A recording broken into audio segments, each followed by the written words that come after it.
Your brain works constantly to keep you separate from everything else.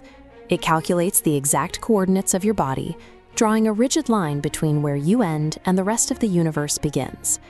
But for thousands of years, mystics, monks, and meditators have reported the exact opposite experience. They describe moments of profound clarity where that rigid line vanishes, allowing them to temporarily merge with God or the universe. For most of modern history, science dismissed these transcendent moments as pure imagination or hallucination. The logic was simple. If a spiritual experience couldn't be physically measured, it wasn't real. But if these states of total connection are actual biological events, our everyday perception of isolation might be a neurological illusion. In the early 1990s, a researcher named Dr. Andrew Newberg set out to test this.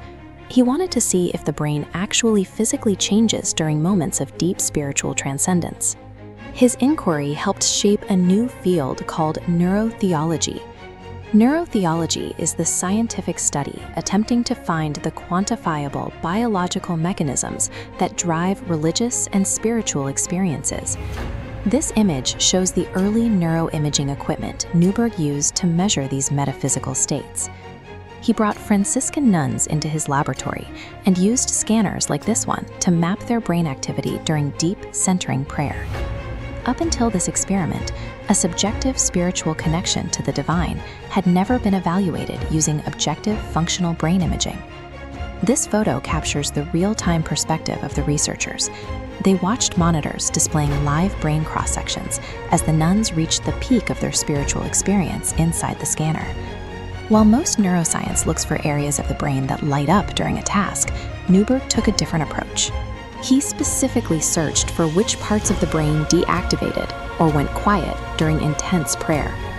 Normally, the orientation association area is constantly firing, processing spatial data to map your physical boundaries so you stay safe. As the nuns reached the peak of prayer, scanners revealed a massive drop in blood flow to this region. The orientation area went completely dark. By engaging in deep, focused prayer, the nuns were actively shutting down the specific biological hardware that creates the physical sensation of isolation. Look at the white-boxed regions in these comparative scans. They provide raw physical evidence of decreased activity in the spatial orientation centers. Without spatial data flowing in, the brain loses the ability to determine where the self ends and the external world begins.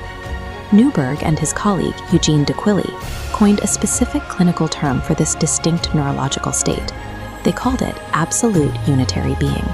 Absolute unitary being is clinically defined as the complete dissolution of perceived physical boundaries between the self and the world, resulting in a subjective feeling of infinite connection. Biologically speaking, the nuns' brains had temporarily stopped perceiving any physical difference between their own bodies and the universe around them. The mystical experience was a neurologically real, measurable event. Skeptics are quick to point out the scientific limits of this research, and Newberg himself agrees. These scans do not prove the existence of God or validate an external spiritual realm.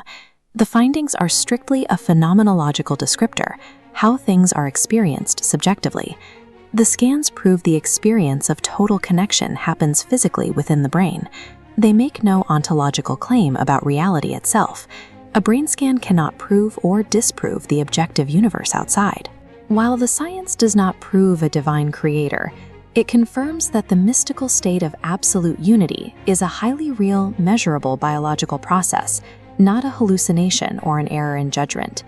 This forces us to look closely at our own baseline perception of reality. Your everyday feeling of isolation is a neurological default setting. Maintaining that rigid boundary requires exhausting, constant mental computation, but it's necessary for evolutionary survival.